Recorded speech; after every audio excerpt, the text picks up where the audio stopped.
Good morning. This is Pastor Jason of Kona Faith Center with the word for today. And the word for today is promise. The word promise is a declaration of assurance that the promiser will do what they say they will. Now, there's two elements to look at when someone makes a promise.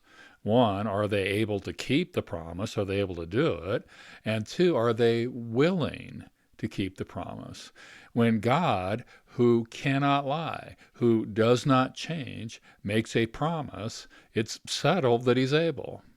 And it should be settled that he is willing. So when God makes a promise, where we need to look is to the conditions of the promise. Romans 4 is one of the great chapters in the Bible because it addresses this issue squarely. Now, there are no formulas, but I want to give you a formula today. The first condition of a promise from God is relationship, right relationship. A biblical principle is the first place a biblical principle is introduced in Scripture, and it becomes the foundation upon which that principle is built. Hope that made sense. First place believe, faith, trust is used in the Bible is Genesis 15:6. A deep dive on this Scripture points out that the way the word believed is used indicates not so much that Abram believed what God said, as Abram believed God because he knew God, because he had experience with God, because he had relationship with God. The first condition of a promise from God is relationship. The second condition of a promise from God is the recognition that it is something given, not something earned.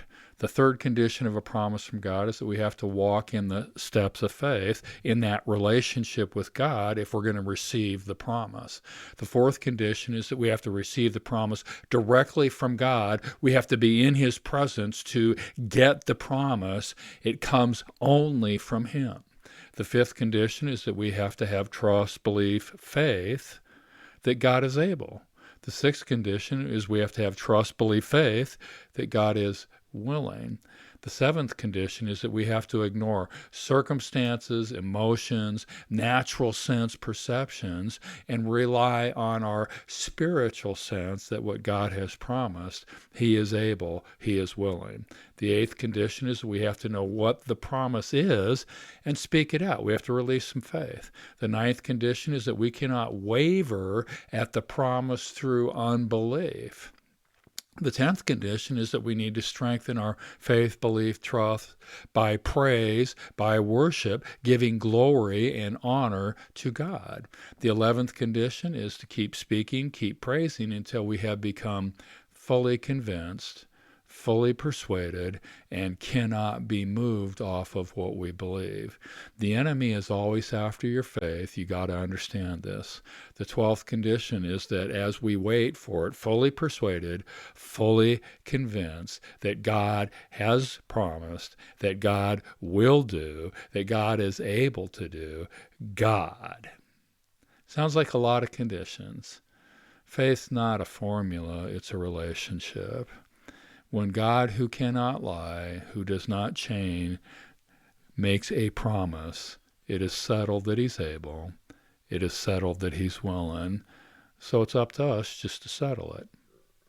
The word for today is promise. Get out there and get a promise from God today. God bless. Check in tomorrow.